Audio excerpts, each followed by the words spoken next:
Yes, I think it's almost like a symbolic ritual in the European Union that you don't answer questions properly.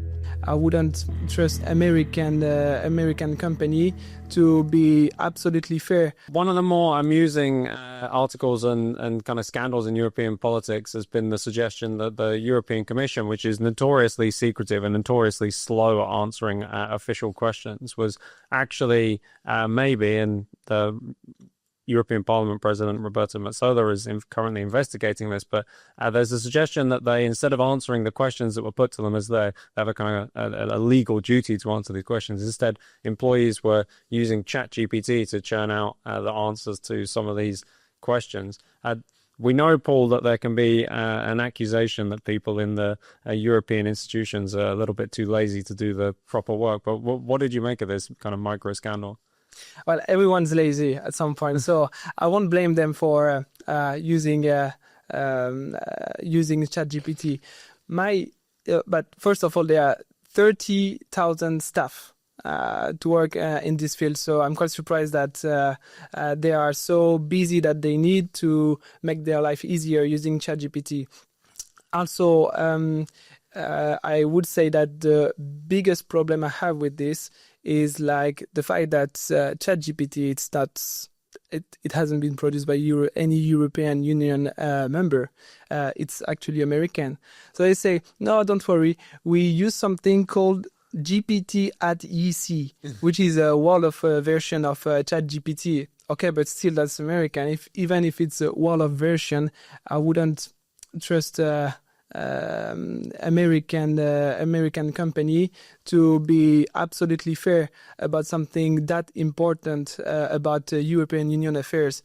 Most of all, also they explain that they only use this GPT at EC to summarize documents, to correct the attribution of questions among services, which is fine if we want to be nice, but also they use it to create some software code, which is, in my opinion, something very tricky to deal with. And also we have some companies in Europe trying to develop their own ChatGPT, and we are, for example, we advocate for my country. Sorry for this. I knew you were going to bring up the chat at some point. Of course, I'm obliged. I'm French. So we have this generative model called Mistral in France. What I read about is that it's not as good as ChatGPT yet. We hope that there will be better with time. But they are not as good as ChatGPT about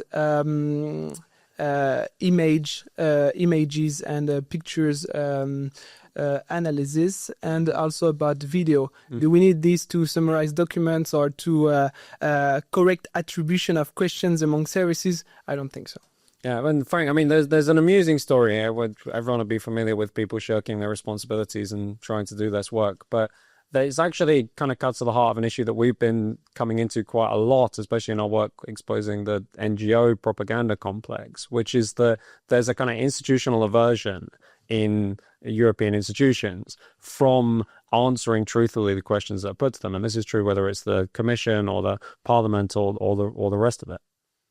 Yes, I think it's almost like a symbolic ritual in the European Union that you don't answer questions properly, that you try to find a way of sidestepping the challenge of giving a clear, forthright answer.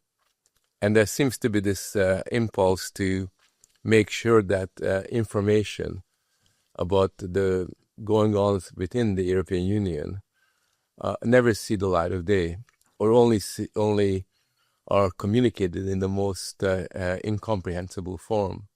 One of the things that we have found looking at the European Union is just how difficult it is to find out what's really going on. It's almost as if the information that they provide exists at several layers, and as you kind of looking into the different layers, you find it very difficult to see where particular bits of information emanate from, and particularly, you find it very difficult to see the connection between different documents and different outputs.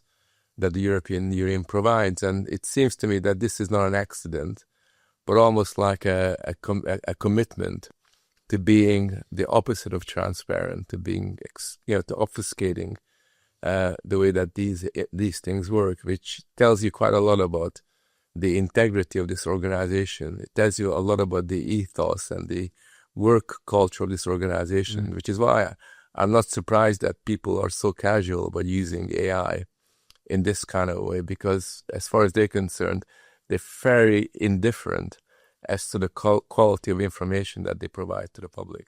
Yeah, well, people can check out on our YouTube channel both Frank and my speeches in the European Parliament, where we were explaining the work that we've been doing, exposing the NGO propaganda complex, and also go and check out the 2 reports that we've released on this topic on our website, which we can link in the description. But for now, if you've enjoyed the MCC Brussels podcast, make sure you're subscribed to the channel. Make sure you give us a like wherever you're watching this, or leave a comment about things you'd like us to discuss in the future. But that's all for this week. So thank you very much to Frank. Pleasure. And thanks so much, Paul.